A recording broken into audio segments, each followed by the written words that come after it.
Bapak Ibu sekalian, kami dari Kereta Api akan membawakan bagaimana kereta api menghadapi masa pandemi. Krisis pandemi mulai pertengahan Maret 2020. Tapi syukurnya nih Pak Teguh, saya di kereta api itu sudah berada sejak tahun 2016.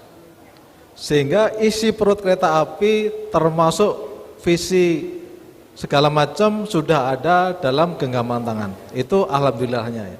Namun demikian pandemi COVID-19 ini sesuatu yang luar biasa yang dihadapi oleh seluruh masyarakat baik Indonesia maupun internasional, dan ini belum pernah dihadapi sebelumnya, sehingga adaptasi merupakan kunci.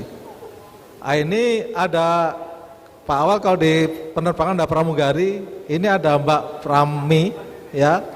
Ini membagikan salah satu bukti bahwa sampai sekarang kereta api care, peduli kepada para pelanggan dengan memberikan masker dan sanitizer. Baik, akan kami mulai bagaimana strategi resiliensi dan recovery di masa pandemi. Bapak-Ibu sekalian, ini sekilas mengenai kereta api ya. Kereta api tahun 2020 mengangkut 187 juta penumpang. Sangat menurun dibandingkan tahun 2019. 2019 kami mengangkut 429 juta penumpang. Ini dampak pandemi begitu masif.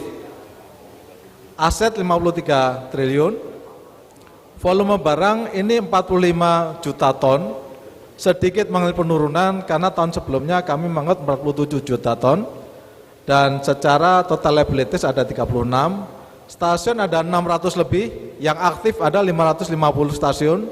Jadi kalau Pak Awal di penerbangan ya, pesawatnya industrinya sendiri, airportnya sendiri, navigasinya sendiri. Kereta api end to end semuanya ada di kereta api. Perjalanan kereta api ini sudah hampir mencapai 2.000 perjalanan dalam satu hari. Kemudian ini yang ada penugasan di pemerintah ya, ada kereta cepat, LRT, integrasi dan jumlah pegawai kami total lebih dari 40.000 orang. 40.000 orang. Dan selama masa pandemi tidak ada PHK, tidak ada pengurangan kesejahteraan. Lanjut. Bapak-Ibu sekalian, saya tidak akan menceritakan menyeluruh ini ya, strategi host, strategi mapping daripada kereta api. Saya hanya ingin menekankan di sini aja Pak Gendut ya dan Pak Kemal. Inilah nilai-nilai ini yang mendasari semua strategi ini. Bapak Ibu sekalian, kinerja suatu perusahaan akan sangat tergantung dari pondasi yang ada di sini. Pondasi yang pertama adalah nilai-nilai utama perusahaan diilhami dari nilai-nilai utama BUMN, akhlak. Sebetulnya kalau kita berpegang pada ini saja, ini sudah cukup. Karena ini akan mewarnai semua yang ada di atas ini. Good corporate governance, tarif, kalau kita berpegang pada akhlak, selesai. Kasus-kasus yang ada baik di BUMN maupun di perusahaan-perusahaan swasta tidak akan terjadi kalau semua pelaku melakukan fiduciary duty berdasarkan nilai-nilai ini. Saya bisa meyakinkan itu. Dan saya di sini saya lihat banyak teman-teman saya dari Bank Mandiri. Saya 28 tahun di Bank Mandiri, dibesarkan dalam suatu industri yang sangat highly regulated. Jadi Bapak Ibu sekalian, visi kereta api adalah menjadi solusi ekosistem transportasi yang terbaik untuk Indonesia. Solusi ekosistem transportasi adalah menggabungkan kolaborasi dengan moda-moda transportasi yang lain. Nah, transformasi digital merupakan suatu keharusan, nanti akan saya ceritakan di bagian akhir. Lanjut. Bagaimana mencapai visi misi itu? Saya begitu ditunjuk sebagai CEO kereta api, yang paling saya ingat pertama adalah GCG. Nomor 1 GCG, panglimanya adalah GCG. Jadi nomor 1 adalah Good Corporate Governance. Bagaimana implementasinya semuanya kita lakukan, strukturnya, kelengkapannya, nanti akan kami jelaskan berikutnya. Yang kedua adalah proaktif stakeholders management. Stakeholder management kereta api banyak sekali. Menterinya saja paling tidak ada 3, Menteri Perhubungan, Menteri BUMN, Menteri Keuangan, Kemenko Maritim. Bagaimana mengelola itu? Stakeholder yang lain, masyarakat, moda transportasi yang lain, pemerintah pusat, pemerintah daerah ada di sini semua, harus ditangani dengan proaktif, kolaborasi, sinergi dan harmonis. Service excellence berikutnya. Kami merupakan layanan transportasi, maka service excellence sudah menjadi suatu keharusan. Berikutnya adalah kinerja keuangan. Semuanya tidak akan bisa dilakukan kalau kinerja keuangan kita tidak terjaga dengan baik. Sehingga sustainability daripada suatu kinerja keuangan menjadi suatu keharusan, disiplin keuangan harus menjadi keharusan, dan saya selalu ingat kata-kata Pak Erick Thohir pada saat beliau pertama kali memberikan pengarahan bahwa semua direksi BUMN harus paham mengenai ilmu keuangan. Tidak ada yang tidak, karena bottom line pasti akan menuju ke sini. Sehingga kesehatan perusahaan tanpa kinerja keuangan yang baik itu sesuatu yang tidak mungkin akan terjadi. Dan yang terakhir ini tidak kalah penting adalah human capital. Human capital and winning culture. Human capital merupakan modal bagaimana kita menjadi pemenang. Lanjut. Ini kerangka tata kelola yang kami terapkan di kereta api, wujudnya adalah lokomotif. Lokomotif inilah yang menjadi lokomotif good corporate governance, di mana ada visi misi, kemudian organ-organ utama, organ pendukung, dan tata kelola yang lain. Di sini kelihatan di sini adalah bagaimana kita membangun both manual, code of conduct, kemudian yang lain-lain ya, manajemen risiko, whistleblowing system, semuanya ada di sini. Jadi inilah lokomotif yang membawa kereta api menuju good corporate governance. Lanjut.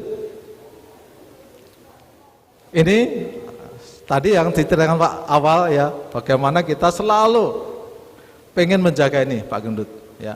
Karena ini menjadi salah satu KPI kami semua di BUMN. Jadi harapan kami nih Pak Gendut, tetap kami akan konsisten membangun ini, dan insya Allah BUMN akan selalu terjaga dengan menerapkan ini. Baik, ini cerita mengenai background, ya, baru background. Lanjut, Bapak-Ibu sekalian, pandemi pengaruhnya begitu luar biasa. Karena kita mengangkut penumpang, dan dalam masa era pandemi begitu banyak perubahan pemerintah, kebijakan pemerintah mengenai pembatasan sosial berskala besar, PPKM sampai dengan sekarang ini. Saya cerita sedikit, mungkin agak detail sedikit ya Bapak Ibu sekalian. Tahun 2019 kondisi seperti ini Bapak Ibu sekalian. Ini untuk angkutan penumpang saja. Rata-rata kami ada sekitar antara 600 sampai 800 selama 1 bulan.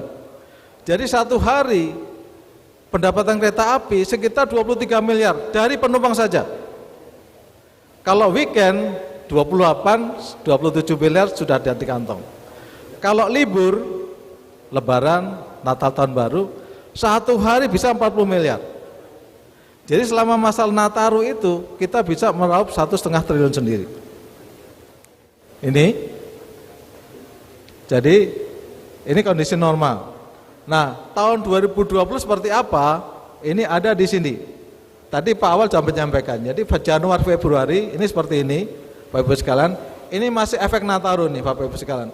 Tanggal 2 Januari 2020 pendapatan kereta api 1 hari 38 miliar. 38 miliar. Lihat di sini langsung turun. Ya. Januari Februari itu memang biasanya agak turun. Maret pertengahan ini langsung Bapak Ibu sekalian. Jadi tadi Pak Pak Awal sudah menyampaikan awal Maret ya, begitu ada ini pertengahan Maret langsung turun. Bayangkan Bapak Ibu sekalian situasi seperti ini dibandingkan dengan ini, betapa transportasi mengalami tekanan yang luar biasa. Bahkan bulan Lebaran Bapak Ibu sekalian tidak ada kereta yang kita jalankan. Tidak ada kereta yang kita jalankan. Inilah betapa tekanan luar biasa menimbulkan tadi. Kalau kita punya winning culture, apapun tantangan harus kita hadapi. Ini karena kita dengan pembatasan pemerintah kita tidak bisa lakukan apa-apa. Nah, tahun 2021 ini Bapak Ibu sekalian, tadi sampaikan ini sudah mulai ada recovery ke sini di bulan Juni. Namun di bulan Juli ada varian Delta. Langsung mulai penurunan di sini lagi. Jadi bayangkan 1 bulan ini hanya 75 miliar. 1 bulan. Tadi normal 1 hari 23-25 miliar. Sampai saat ini Bapak Ibu sekalian ya, ini yang agak menggembirakan ya. Setelah ini 75, ini ada 96. Kemudian di bulan September ini sudah sekitar 140 miliar. Kemudian di bulan Oktober sudah di atas 200. Dan alhamdulillah di November sudah mendekati 300 miliar dalam 1 bulan. Inilah situasi kereta api. Lanjut. Ini untuk angkutan barang Bapak sekalian tidak terlalu signifikan ya. Jadi kalau di 2020 ini fluktuasi seperti ini, tapi rata-rata ada di sekitar 600 sampai 700-an miliar dalam 1 bulan untuk angkutan barang. Tahun 2020 ini seperti ini. Tadi ini 2020 19, kemudian 2020. Nah, 2021 ini sudah agak mengalami perbaikan karena kita mengalami kenaikan sekitar 15% ya, lebih rendah daripada yang pesawat tadi. Namun demikian inilah penyelamat kereta api di masa pandemi. Karena ini cukup stabil Bapak Ibu sekalian. Nah, apa yang kami lakukan dalam rangka mengadres tadi yang penumpang. Next. Ini Bapak Ibu sekalian, kunci strategi yang menyelamatkan kereta api sampai dengan saat ini tetap dengan pegawai yang terjaga dan kesejahteraan tidak dikurangi. Yang pertama adalah karena ini krisis kesehatan, maka nomor 1 adalah manusianya. Sehingga kami protect our people and our customers. Apa yang kami lakukan? Penyediaan APD, kelengkapan kesehatan, obat-obatan, vaksinasi, semua kami lakukan. Terutama pegawai, karena pegawai harus diselamatkan dulu. Dengan pegawai yang sehat bisa melayani customer sehat. Jadi inilah yang paling utama. Biaya kita tidak pikirkan, pokoknya penumpang sehat dulu, pegawai kita sehat dulu. Dan protokol ini kami jalankan disiplin, konsisten. Berkali-kali penghargaan diberikan, pengakuan, tapi yang paling penting adalah pelaksanaannya. Bahkan yang terakhir kemarin kami mendapat safeguard label dari Sukofil Indonesia yang bekerja sama dengan Biro Veritas, lembaga internasional, memberikan sertifikasi bagi kita bahwa penerapan protokol kesehatan di kereta api dilakukan dengan disiplin dan konsisten. Yang kedua adalah maintain liquidity, Bapak Ibu sekalian. Likuiditas. Jadi pada saat kondisi normal, kredit modal yang kita pakai hanya sekitar 2 triliun. Namun plafon yang tersedia di kereta api sampai dengan 8,5 triliun. Itu merupakan payung menghadapi hujan. Jadi dengan posisi demikian, kita tinggal konfirmasi ke bank-bank, ini kredit masih efektif, semuanya masih efektif, aman. Artinya dalam situasi apapun kita tetap terjaga ya, dan bahkan kereta api ini dengan rating AAA hanya turun 1 notch ya. Kemudian yang kedua adalah efisiensi. Cost leadership kami jalankan dengan konsisten. Kami berhasil menurunkan 6 triliun cost ya. Kemudian capex juga kami potong selain penugasan pemerintah. Kemudian yang berikutnya adalah bagaimana kita mengoptimize stream revenue yang lain, aset dan lain-lain, kami fokus ke sini. Lanjut. Bapak Ibu sekalian, pelajaran apa yang kita ambil dari pandemi ini? Kita harus adaptasi lebih cepat, kita harus lebih lincah, kita harus lebih daya tahan. Maka kami lakukan triple transformation sekaligus. Yang pertama adalah transformasi digital. 66% customer kereta api milenial dan Gen Z. Sehingga digital harus dilakukan, dan dalam rangka membangun ekosistem kita memerlukan API yang akan terbangun dengan cepat.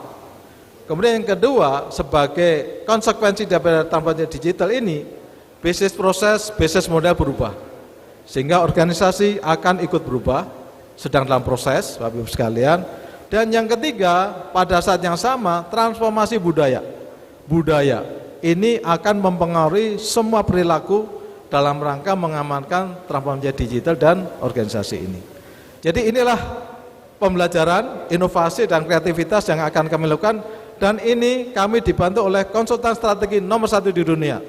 Karena kami ingin membawa kereta api menuju yang level dunia, benchmarking adalah operator dunia, sehingga Bapak Ibu sekalian dalam waktu yang tidak terlalu lama, Bapak Ibu akan melihat perubahan-perubahan yang terjadi, baik di atas kereta, stasiun-stasiun, dan kami dalam rangka isu lingkungan, kereta api kami akan kami hijaukan, kami akan lebih bersih, dan kami akan membangun kelestarian lingkungan.